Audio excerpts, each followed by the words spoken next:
Bawal makipagtalik pagkatapos makunan. Panoorin mga dulo itong video ito para malaman mo kung gaano katagal ka dapat magantay at kung bakit. New day guys, new parenting content na naman po tayo. At ngayon po guys, tatalakayin natin ang isa sa pinakamabigat at pinakasensitibong bahagi ng pagiging magulang. Yan po ay miscarriage or makuwanan ng anak. Guys, hindi po ako doktora o OB-GYN.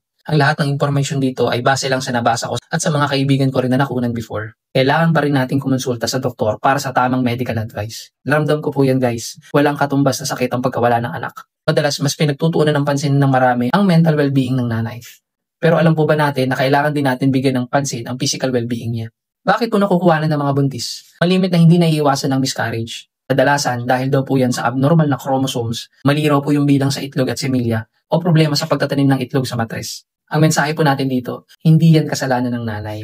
Ayon sa mga nabasa ko at na-share ng mga kaibigan ko guys, ang pinakakaraniwang sintomas raw po ng miscarriage ay yung pagdurugo. Iba-iba po yung dami at kulay, pero hindi lahat ng pagdurugo ay miscarriage. Maaring may lumabas na kulay puti o rosas na likido, namuong dugo, pananakit ng buto, leg cramps, at iba pa.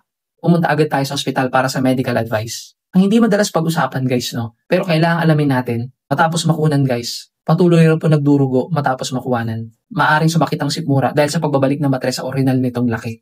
Kung matagal rin po yung pagbubuntis, maaari rin sumakit yung boobs at magkaroon ng gatas dahil naghanda na ang katawan para magpadede ng anak. Ang physical recovery po ay umaabot ng linggo o buwan, pero ang emotional recovery po ay medyo matagal. Ito po guys yung ating acronym for today. Pagbalik. P-A-G-B-A-L-I-K. First letter natin guys, P or pahinga. Pahinga po natin ang sarili natin. Mami, pahinga niyo po yung sarili niyo. Lalo na sa unang 24 hours, iwasan ang mabibigat na gawain para makarecover sa trauma. Bigyan ng sarili ng sapat na panahon para magluksa. Second letter natin guys, A or apothecary at doktor. I-monitor po natin ang temperatura gabi-gabi. Tumawag po tayo agad ng doktor kung may lagnat o kung napupuno agad ang pad sa loob ng 1 to 2 hours. Third letter natin guys, G or gabay. Gabay sa support group. Humingi po tayo ng tulong at maghanap ng support group para makipag-usap sa mga nakaka-relate. Next letter natin guys, B or bawal.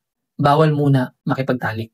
Iwasan muna ang pakikipag-sex hanggat hindi tumitigil ang pagdurugo. Ito po ay para maiwasan ang infeksyon. Kumonsulta rin po tayo sa doktor tungkol sa birth control. Fifth letter natin guys, A or alaga. Alagaan po natin ang emosyon natin. Normal lang po guys na malungkot at sisihin ang sarili. Pero tandaan po natin na hindi mo to kasalanan. Sixth letter po natin guys, L or listahan. Listahan ng mga doktor. Kung nakakaranas ng labis na depression o pagkabelisa, umana po tayo ng medical professionals na tutulong sa atin. Second to the last letter natin guys, A or iwas sa infection. Kumonsulta po agad tayo kung may mabahong vaginal discharge. Tandaan na po ito ng infection. Huling letter natin guys, at pinaka-importante sa lahat, K or kwento. Magkwento po tayo ng nararamdaman natin. Magsulat po tayo sa journal natin kung kinakailangan. Ang mabisang proseso para maproseso ang lahat ng nararamdaman natin ay humingi tayo ng tulong at suporta sa lahat na nakapaligid sa atin at isulat natin din. So, miscarriage ay hindi lang emotional trauma. Ito ay physical trauma rin sa mga mami natin. Ang papibigay natin ng pagbabalik, which is yung physical at emotional healing, ang pinakamahalagang tulong na maaari nating ibigay sa mga nanay natin na nakunan. Kaya tandaan po natin daddy at mami, ang sagot sa tanong na bawal makipagtalik pagkatapos makunan ay opo.